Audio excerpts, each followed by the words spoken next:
16 अक्टूबर को जो ज़िमनी इंतखाबात हुए 11 कौमी और सूबाई असम्बली की नशिस्तों पे सियासी जमातों ने इसमें से क्या खोया और क्या पाया, इसमें सबसे ज़्यादा फ़ायदा तो पाकिस्तान तहरीक इंसाफ PTI को ही हुआ है।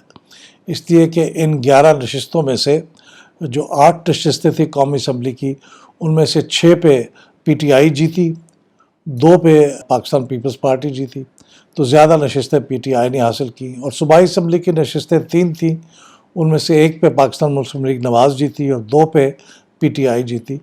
और वोटों का तनासुब भी चूँकि PTI का ज़्यादा बढ़ा 2018 के मुकाबले में। इसके बाद जो दूसरा बड़ा फ़ायदा हुआ पाकिस्तान पीपल्स पार्टी का हुआ, क्योंकि पाकिस्तान पीपल्स पार्टी ने इन इंतखाबात में कौमी असम्बली की 8 में से 2 नशिस्तें जीत लीं, और ये दोनों नशिस्तें वो थी जिनके ऊपर पहले PTI जीती हुई थी। तो इस लिहाज से PTI को फ़ायदा हुआ और इनडायरेक्टली PDM को भी फ़ायदा हुआ या मखलूत हुकूमत को फ़ायदा हुआ कि कौमी असम्बली में उसकी 2 नशिस्तें बढ़ गई हैं। और पीपल्स पार्टी का फ़ायदा इस लिहाज से भी हुआ कि जो कराची की नशिस्त जिसके ऊपर पाकिस्तान पीपल्स पार्टी जीती है, वहाँ एक बड़े कन्विंसिंग मार्जिन के साथ वो जीते हैं।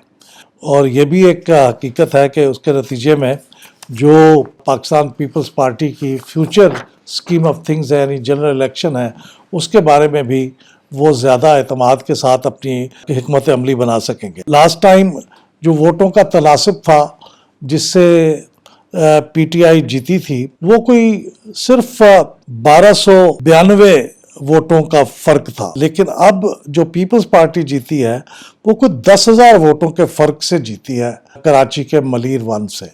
तो ये पीपल्स पार्टी के लिए एक अच्छी खबर है। कराची में, जिसको जनरली पाकिस्तान पीपल्स पार्टी का शहर नहीं तस्वर किया जाता, अगरचे उसकी पॉकेट्स हैं, वहाँ पे इतनी बड़ी कामयाबी के साथ जीतना, और उसके बाद चूँकि वहाँ पे लोकल गवर्नमेंट का इलेक्शन भी अभी चंद दिनों बाद होने वाला है, तो उससे उनको जो मोमेंटम जनरेट होगा उससे भी फ़ायदा होगा। अब इसके बाद जो सेटबैक्स हुए, उनमें सबसे बड़ा सेटबैक तो मैं समझता हूँ कि पाकिस्तान मुस्लिम लीग नवाज़ का हुआ। वो इसलिए हुआ है कि इन 11 नशिस्तों में से सिर्फ एक सूबाई असम्बली की सीट है जिस पे पाकिस्तान मुस्लिम लीग नवाज़ जीत सकी है, वो शेखुपुरा की सीट थी, PP 139 शेखुपुरा। और दूसरी किसी भी सीट पे पाकिस्तान मुस्लिम लीग नवाज़ नहीं जीत सकी। 2 ऐसी सीटें जो ट्रेडिशनली पाकिस्तान मुस्लिम लीग नवाज़ का गढ़ समझी जाती हैं कि वहाँ पे PTI ने अपने मार्जिन को ट्रिमेंडसली इंक्रीज किया है।